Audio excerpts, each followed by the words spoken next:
Hello everyone, நான் Madan Gowri and hello my dear MG squad. இதுவரைக்கும் உலகத்துல யாருக்குமே தெரியாத ஒரு சீக்ரெட், ஒரு ராணுவ ரகசியத்தை அமெரிக்கா ஒளிச்சு வைக்கிற ஒரு விஷயத்தை உங்ககிட்ட எல்லாத்தையும் சொல்றேன். இதுவரைக்கும் அமெரிக்கா கிட்ட மொத்தம் 9 ஏலியன் ஏர்கிராஃப்ட்ஸ், ஓகேவா, பாக்குறதுக்கு டிஸ்க் மாதிரி பிளேனா ஸ்மூத்தா இருக்குது. இது அமெரிக்கா கிட்ட மொத்தம் 9 இருக்குது. அண்ட் இதுக்குள்ளலாம் பாத்தீங்கன்னா ஒரு 3 அடி ஹைட் இருக்கக்கூடிய உயிரினங்கள் உட்கார்ற மாதிரி சீட்ஸ் இருக்குது. பாக்குறதுக்கு ரொம்ப பழமையான ஒரு ஏர்கிராஃப்ட் மாதிரி இருக்குது. ஏதோ ஆர்கியாலஜிக்கல் கல்லுக்குள்ள இருந்து எடுத்துட்டு வந்த மாதிரி அவ்வளவு தூசியா டஸ்டடா 9 ஏர்கிராஃப்ட டெசர்ட்டுக்கு நடுவுல அமெரிக்கா ஒளிச்சு வச்சிருக்குது.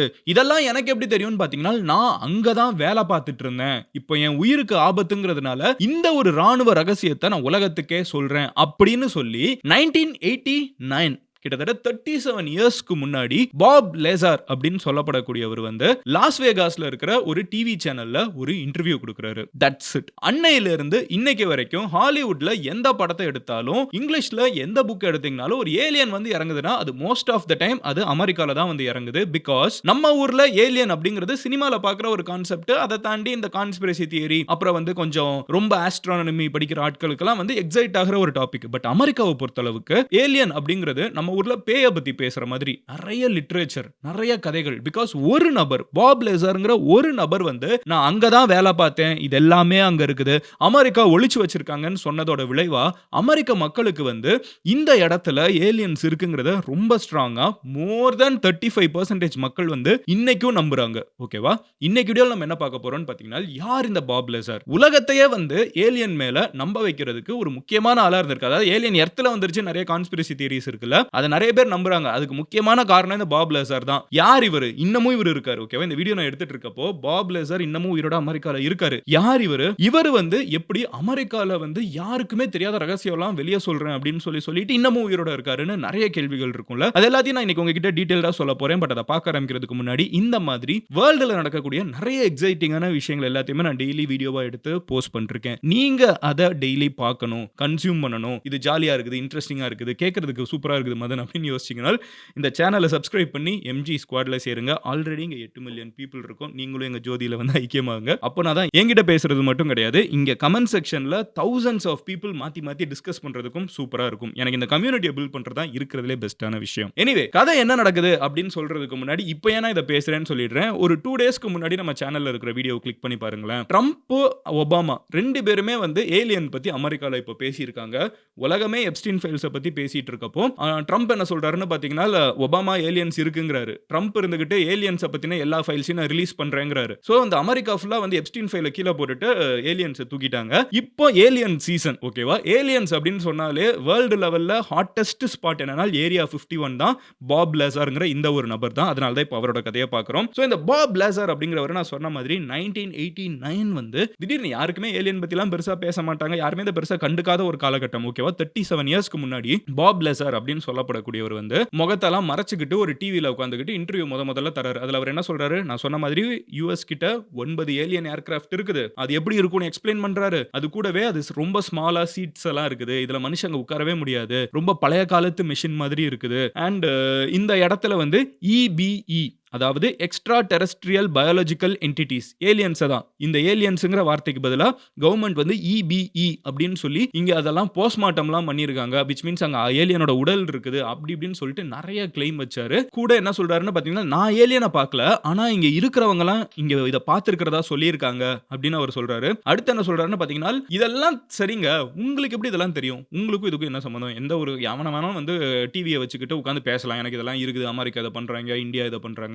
பட் உங்களுக்கு இதெல்லாம் எப்படிங்க தெரியும் அப்படின்னு கேக்குறதுக்கு அவர் சொல்றாரு, நான் அங்கதான் வேலை பார்த்தேன். அந்த இடத்துக்கு பேரு S4. இந்த S4 அப்படிங்கிற இந்த சீக்ரெட் சைட்ல தான் நான் வேலை பார்த்துட்டு இருந்தேன். இந்த இடத்துல ரொம்ப இங்க வேலை பார்க்கறவங்க எல்லாம் ஒரு பாயிண்ட்டுக்கு மேல ராணுவ ரகசியங்கள் நிறைய தெரிஞ்சிட்டாங்கன்னா அவங்கள முடிச்சிருவாங்க. என் உயிருக்கு இப்ப ஆபத்து இருக்குது, இதை நான் வெளியே சொல்லிட்டேன்னா இது உண்மையா பொய்யான்னு நிறைய பேருக்கு குழப்பம் இருக்கும். அதுக்காகவே கவர்மெண்ட் என்னை கை வைக்க மாட்டாங்க, அதனால தான் இப்ப இதெல்லாம் வெளியே சொல்றேன். அதுக்கு ஒரு ரீசனிங்கும் சொல்றாரு. இப்போ இன்னும் ஃபர்தரா நம்மளுக்கு क्वेश्चंस வர ஆரம்பிக்குது. எங்க வெயிட் பண்ணுங்க. நீங்க பாட்டுக்கு திருதிருப்புன்னு வந்து உட்காந்துக்கிட்டு ஏலியன் இருக்குது, S4 அப்படின்னு ஒரு இடம் இருக்குன்னா, முதல்ல இது எங்க இருக்குது? என்ன இடம்? அப்படின்னு சொல்லி கேட்குறாங்க. அப்பதான் சொல்றாங்க, இப்போ நம்ம லாஸ் வேகாஸ்ல இருக்கோம். அதாவது இந்த இன்டர்வியூ எடுக்கிற இடம் லாஸ் வேகாஸ். அதிலிருந்து ஒரு 100 கிலோமீட்டர்ஸ் தூரத்துல வந்து டெசர்ட்டுக்கு நடுவுல ஒரு இடம் இருக்குது. அந்த இடம் வந்து டெசர்ட் இடம். ஓகேவா? நம்ம இந்தியாவிலே சில இடம் இருக்கு. இந்த ராஜஸ்தான், இந்தியா, பாகிஸ்தான் பார்டர்லாம் பார்த்தீங்கன்னா வெறுமனே மணலா இருக்கும். அந்த மாதிரி மணலா அமெரிக்கால இருக்கக்கூடிய ஒரு இடம். இந்த இடத்துல நான் சொல்லக்கூடிய கோஆர்டினேட்ஸ போய் பார்த்தீங்கன்னா, ரொம்ப யாருமே விட மாட்டாங்க. மூடி மறைச்சு வச்சிட்டு இருப்பாங்க அப்படின்னு அவர் கிளைம் பண்றாரு. அண்ட் அப்போ 1989ல அவர் சொன்ன மாதிரி அந்த இடம் மூடி மறைக்க வைக்கப்பட்டிருந்துச்சு. அது கூடவே என்ன சொல்றாருன்னு பார்த்தீங்கன்னா, மேல ஃப்ளைட் எல்லாம் போகிறப்போ அந்த இடம் தெரிஞ்சிட கூடாதுங்கிறதுக்காக கவர்மெண்ட் வந்து அந்த இடத்த மண்ணு மாதிரியே மேல போட்டு வச்சிருக்காங்க அப்படிங்கிறாரு. Which is also true. அந்த இடம் வந்து கேமோஃப்ளாஜ்டா தான் அங்க இருக்குது. ஃப்ளைட்ல இருந்து பார்த்தா அது இருக்கிறத நிறைய பேர் கவனிக்க மாட்டோம். மூடி வச்சிருக்காங்க. மூணாவது என்ன சொல்றாருன்னு பார்த்தீங்கன்னா, இப்ப உள்ளுக்குள்ள எப்படி இருக்கும்னு நான் சொல்றேன் அப்படின்னு சொல்லிட்டு அவர் என்ன சொல்றாருன்னு பார்த்தீங்கன்னா, உள்ளுக்குள்ள வந்து நான் என்டர் ஆகுறப்போ கைய வச்சு மொத்தமா செக்யூரிட்டி செக் பண்றாங்க. இன்னைக்கு நம்ம போனுக்கு வந்து தம்பு வைக்கிறோம்ல, அன்னைக்கு 1918 37 வருஷத்துக்கு முன்னாடி சொல்றாரு. என் கைய வச்சு அவங்க செக் பண்ணாங்க. அதுக்கப்புறம் வந்து அதுதான் என்னோட எனக்கு பாஸ்வேர்டு, ஐடி கார்டுன்னு எதுவும் கிடையாது. என் கை தான் என்னோட ஐடென்டிட்டி கார்டு. நான் அதை போய் ஒரு மெஷின்ல வைப்பேன். அது என்ன மெஷர் பண்ணிட்டு உள்ள அலோவ் பண்ணலாமா வேணாமான்னு டிசைட் பண்ணும். ரெண்டாவது, இந்த இடத்துக்குள்ள போகணும்னா கிட்ட இருக்கிற லாஸ் வேகாஸ் ஏர்போர்ட்ல வந்து ஒரு சீக்ரெட்டான ஃப்ளைட் இருக்குது. அந்த ஃப்ளைட்ல தான் போயிட்டு வர முடியும். இந்த இடத்துக்கு யாருமே பஸ்லயோ கார்லயோ ரோடே கிடையாது. இந்த இடத்துக்கு ஃப்ளைட்ல மட்டும் தான் போக முடியும். ஃப்ளைட்ல இருந்தா ரிட்டர்ன் ஆக முடியும். which is again true. அந்த காலகட்டத்தில் அது நடந்துட்டு இருந்துச்சு. இன்னமும் இந்த இடம் இப்படி தான் ஆக்சஸ் பண்ண முடியும். ஓகேவா? அடுத்து என்ன சொல்றாருன்னு பாத்தீங்கன்னா, இந்த இடம் ஃபுல்லாவே வந்து ஆர்ம்டு பெட்ரோல் இருக்கும். அவ்வளோ ஆர்மியில இருக்கிறவங்க இருப்பாங்க. நீங்க உங்க ரூமை தாண்டி பக்கத்து ரூம்குள்ள கூட போய் பார்க்க முடியாது. கம்பார்ட்மெண்டலைஸ்டு ஒர்க். மொத்தமா நீங்க என்ன பண்றீங்கன்னு தெரியாது. உங்ககிட்ட ஒரு போர்ஷனை மட்டும் தான் சொல்லியிருப்பாங்க. ஓகேவா? நீங்க வந்து ஒரு மெட்டீரியலை டெவலப் பண்ணணும்னா அது மட்டும் தான் உங்க வேலை. அது எதுக்கு பண்றீங்க, எப்படி பண்றீங்க அதெல்லாம் இருக்காது. இது மட்டும் தான் உங்க வேலை. கம்பார்ட்மெண்டலைஸ்டா ஒர்க் இருக்கும். என்னோட ஒர்க் என்னன்னு பாத்தீங்கன்னா, ஒரு என்ஜின். இந்த என்ஜின் வந்து இந்த ஒரு ஏலியன் ஏர்கிராஃப்டோட என்ஜின். இத வந்து ரிவர்ஸ் என்ஜினியர் பண்ணும். அது எப்படி செஞ்சிருக்காங்கன்னு தெரிஞ்சுக்கிட்டு அதை மறுபடியும் வந்து நான் செய்யணும். ஓகேவா?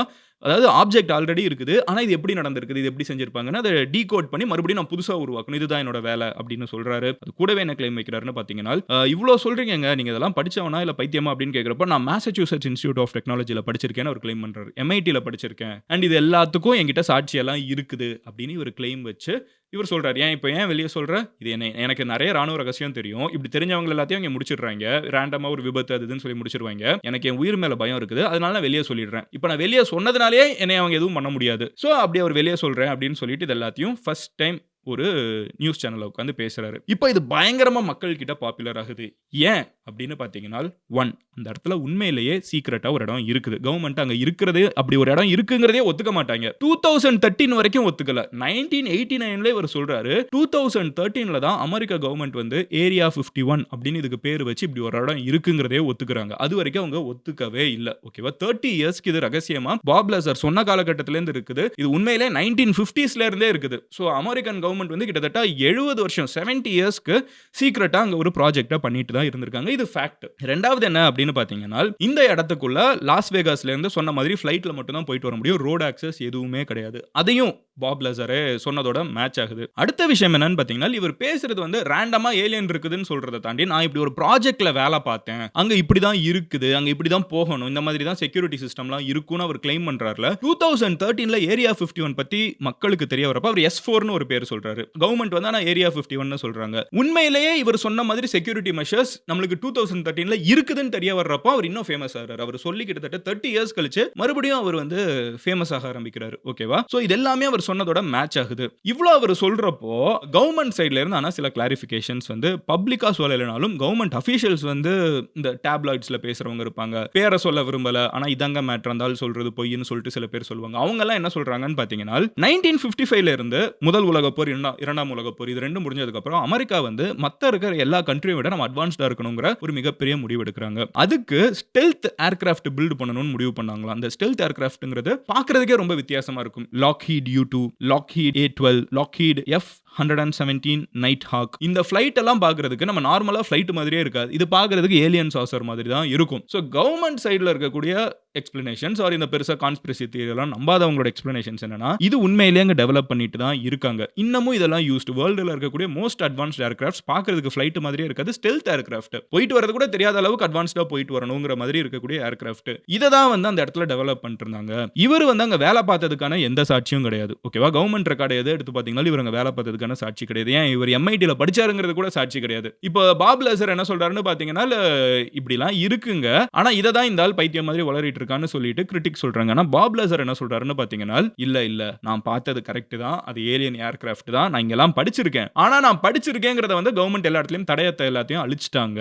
நான் படிச்ச எந்த ரெக்கார்டும் என்கிட்ட கிடையாது. என்கிட்ட ஒரே ஒரு சாட்சி இருக்குது அப்படின்னு சொல்லிட்டு 1982 அதாவது 1989ல இவர் வெளியில இந்த வேர்ல்டுக்கு வந்து சொல்றாரு. இப்படிலாம் இருக்குது அப்படின்னு சொல்லிட்டு சொல்றாரு. பட் 1982 அதுக்கும் 7 வருஷத்துக்கு முன்னாடி அமெரிக்கால வந்த ஒரு நியூஸ் பேப்பர்ல ஓகேவா லாஸ் ஆலமாஸ் மானிட்டர் அப்படின்னு சொல்லப்படக்கூடிய ஒரு நியூஸ் பேப்பர்ல இவர் வந்து லாஸ் ஆலமாஸ் நேஷனல் லேபரட்டரியில வந்து ஒரு முக்கியமான ஆளா வேலை பார்த்துட்டு இருக்காருன்னு 7 வருஷத்துக்கு முன்னாடி சில டாக்குமெண்ட்ஸ் இருக்குது. இவ்வளோ அழிச்சிட்டாங்க என் ரெக்கார்டு, என்னோட மெடிக்கல் ரெக்கார்டு, எங்க அப்பா அம்மா கிட்ட எல்லாத்தையுமே அழிக்கிறவங்க இந்த ஒரு டாக்குமெண்ட்டை விட்டாங்க பாருங்க. ஆனா அந்த நியூஸ் பேப்பர் பப்ளிக்கா இருக்குது பாருங்க அப்படின்னு சொல்லிட்டு அவர் கிளைம் வைக்கிறாரு. சோ இப்போ அமெரிக்கால 2 விதமா மக்கள் இருக்காங்க. ஒன்னு பாப் லெசார் சொல்றத நம்புறவங்க. உண்மையிலேயே இவர் அங்க வேலை பார்த்திருக்காரு. இவரை வந்து கவர்மெண்ட் மறைக்க ட்ரை பண்ணுது. அங்க உண்மையிலே ஏலியன் இருக்குது, உள்ளுக்குள்ள இந்த கிராஃப்ட் எல்லாம் இருக்குதுன்னு நம்புற மக்கள் உருவாயிடுறாங்க. இன்னொரு மக்கள் பாப் லெசார் வந்து பயங்கரமா பொய் சொல்றாரு, நம்புற மாதிரியே பொய் சொல்வாருப்பா அப்படின்னு சொல்லி பிரிஞ்சிடுறாங்க. இதுல பாப் லெசாரோட லைஃபும் பர்சனல் லைஃபும் பயங்கரமா இன்வால்வ் ஆகுது. அது என்ன கதைன்னு பாத்தீங்கன்னா,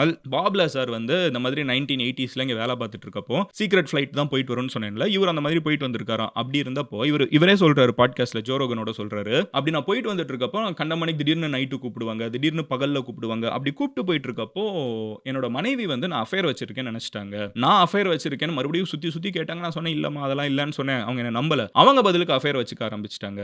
அவங்க அஃபேர் வச்சுக்கிட்டு ஒரு ட்ரெய்னர் சம் பைலட் சம் பர்சனோட அவங்க அஃபேர் வச்சுக்கிட்டாங்க. நான் வச்சுக்கிட்டேன்னு நினைச்சிட்டு அவங்களும் வச்சுக்கிட்டாங்க. அதுல காண்டாய் நான் வந்து ஒரு அஃபேர் வச்சுக்கிட்டேன். அந்த அஃபேர்ல வந்து பாத்தீங்கன்னா அவர் கல்யாணமும் பண்ணிடுறாரு. அவர் கல்யாணம் பண்ணி 2 நாள்ல அவங்க மனைவி தற்கொலை பண்ணி இறந்து போயிடுறாங்க. அதுக்கப்புறம் பாப் லெசார் வந்து இந்த பிரச்சனை எல்லாம் சொல்லி வெளியே வரப்போ ஒரு வேலையெல்லாம் போயிடுது. வேலையெல்லாம் போனதுக்கு அப்புறம் எந்த வேலையும் பெருசா பண்ணல. அதுக்கு முன்னாடி வேலை பார்த்தாரா இல்லையாங்கிறதே ஒரு டிபேட்டடான விஷயம். பட் பெருசா வேலை இல்ல.